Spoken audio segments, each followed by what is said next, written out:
seperti yang kita dengar gitu ya, percobaan sound dan objek gitu.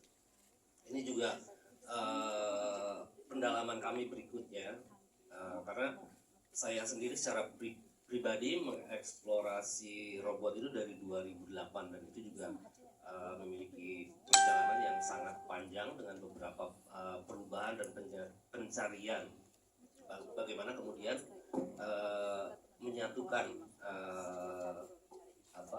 robot yang semi humanoid ini ke dalam sebuah peristiwa pertunjukan atau panggung.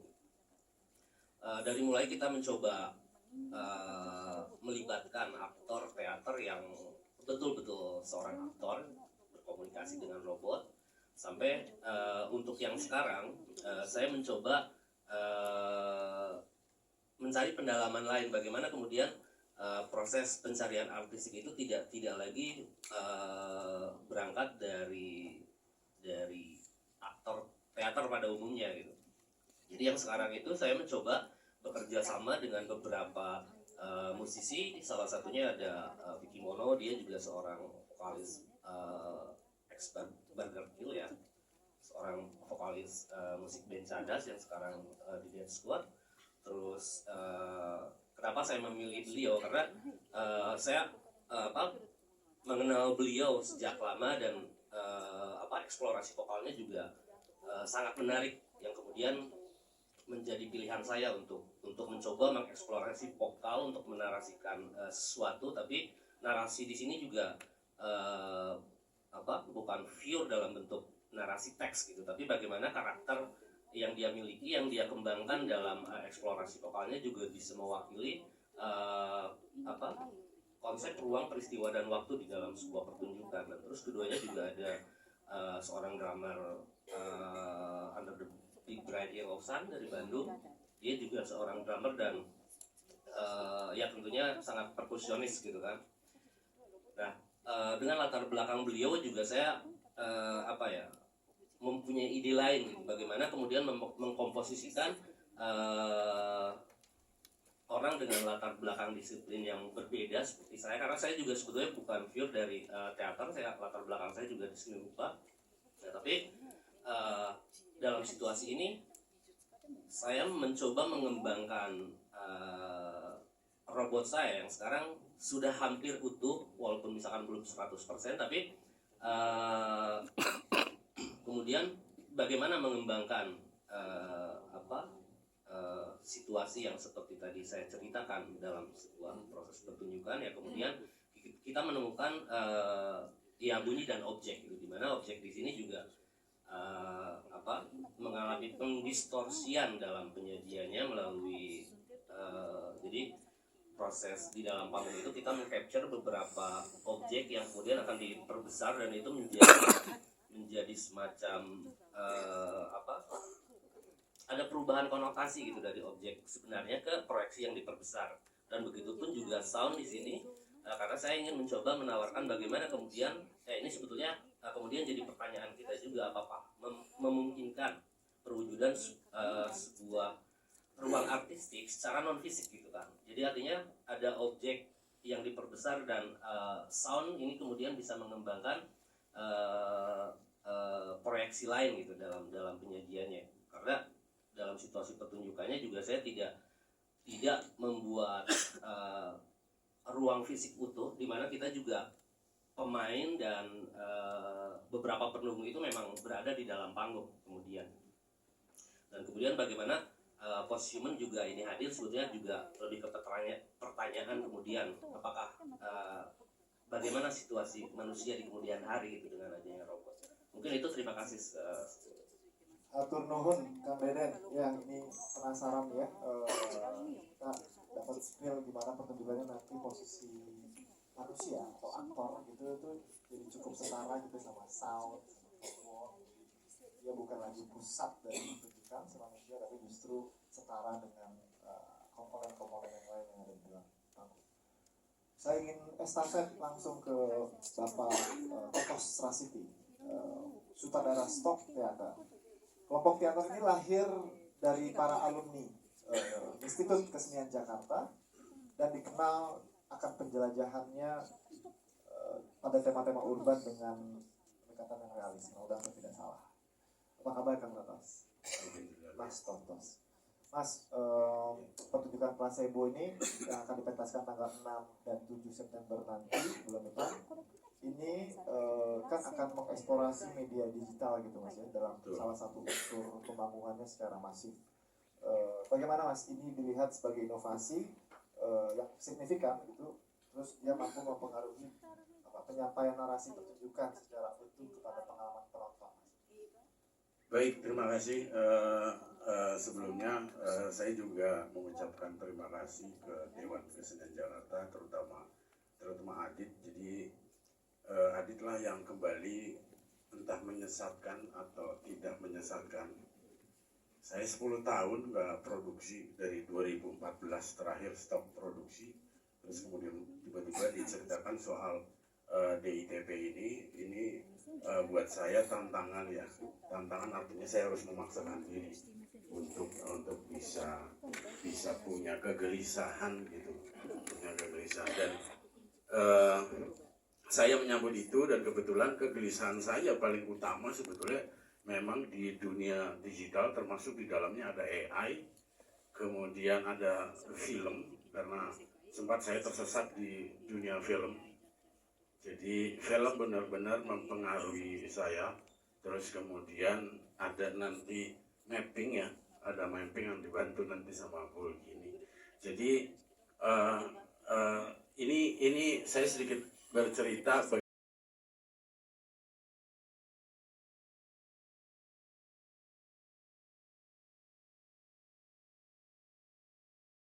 Saya bingung, saya harus bergantung dengan Google Mapping. Dulu karena saya kaum analog ya, saya tidak butuh Google Mapping Pak. Bisa aja ketemu, gak nyasar, gak apa. Tapi ini saya harus ribet banget sama Google Mapping. Dan sampai saya akhirnya kontra dengan Google Mapping. Saya sengaja tidak ikutin Google Mapping. Google Mapping seolah-olah marah ke saya. Jalan yang Anda tuju salah, ya terserah gue dong, misalkan gitu ya. Misalkan gini, ya terserah gue. Dari situ akhirnya saya berkembang ketika pada akhirnya saya sampai ke tempat tujuan. Terus saya punya refleksi semacam, ini gue ada di mana ya? Di dunia virtual mapping kah? Atau di dunia realitas? Dari konflik tersebut akhirnya berkembang. Akhirnya saya membuat satu cerita dengan Rebecca penulisnya, bahwa saya mau menceritakan ada satu upaya seorang istri yang suaminya koma, dan untuk menjalankan hidupnya yang terus dengan suaminya, maka ide istrinya membuat suami AI. Akhirnya mereka hidup di dunia virtual. Belum tentu selesai, karena dunia realitas yang begitu gelap. Makanya konsepnya saya bikinnya hitam putih untuk dunia realitas, dunia virtual berwarna. Itu juga masih mempengaruhi keduanya. Ketika suaminya sedang koma di dunia realitas, panggung sebagai dunia virtual mengalami glitch dan mempengaruhi karakter si perempuan ini. Dan kenapa film bisa mempengaruhi saya? Beberapa treatment untuk adegan saya bocorkan sedikit ya, saya spill sedikit bahwa saya menggunakan konsep film seperti blocking, reverse. Saya menggunakan konsep blocking untuk master dan close up dan sebagainya. Jadi memang penguasaan teknologi digital itu betul-betul membuat saya, hidupku terpengaruh sekali dengan dunia itu. Mudah-mudahan semua mengalami hal yang sama ya, sepertinya mengalami hal yang sama ya. Ya sampai akhirnya kemudian antara dunia realitas dan dunia virtual yang berwarna melalui penciptaan dari mapping itu kemudian mengalami glitch bersama, kemudian warna hitam putih dan apa namanya warna-warni itu bercampur jadi satu, dan pertanyaannya kita ada di mana. Itu mudah-mudahan dari konsep itu penonton akan mengalami kebingungan yang sama terhadap saya. Iya, mudah-mudahan ya penontonnya bingung, gue hidup di mana sih, di virtual atau realitas. Semua soalnya sudah bercampur. Gitu. Dari kebingungan itulah saya menggunakan treatment itu untuk membangun format atau skema ada di belakang ada screen yang hitam putih menggambarkan realitas melalui film, kemudian stage yang warna-warni dengan mapping itu untuk menggambarkan virtual, dan konsep-konsep AI yang melebur di dalam naskah tersebut. Itu kira-kira. Terima kasih. Baik, terima kasih Mas Totos. Menarik sekali pertunjukannya. Kita akan diajak untuk merefleksikan bagaimana sebenarnya realitas tubuh kita hari ini yang sudah termediatisasi. Kita kan tidak bisa menghindar dari proses mediatisasi ya, pada kehidupan sehari-hari kita. Dan titik ambang atau titik antara itu akan direfleksikan sama pertunjukan Mas Totos. Dari tadi kita sudah banyak mendengar diskusi mengenai proses penciptaan artistik gitu ya. Saya ingin sekarang mengajak teman-teman atau rekan-rekan sekalian juga bicara bahwa DITP ini juga dapat terlaksana gitu melalui banyak kerjasama gitu ya, dan kolaborasi selain pada seniman juga pada stakeholder, lalu juga pada mitra kerja kami. Saya ingin mengajak kita berbincang ke arah sana sebentar. Di sini juga telah hadir Pak Eko. Saya ingin bicara ke Pak Eko, jadi selaku PLH Kepala Unit Pengelola Pusat Kesenian Jakarta Taman Ismail Marzuki.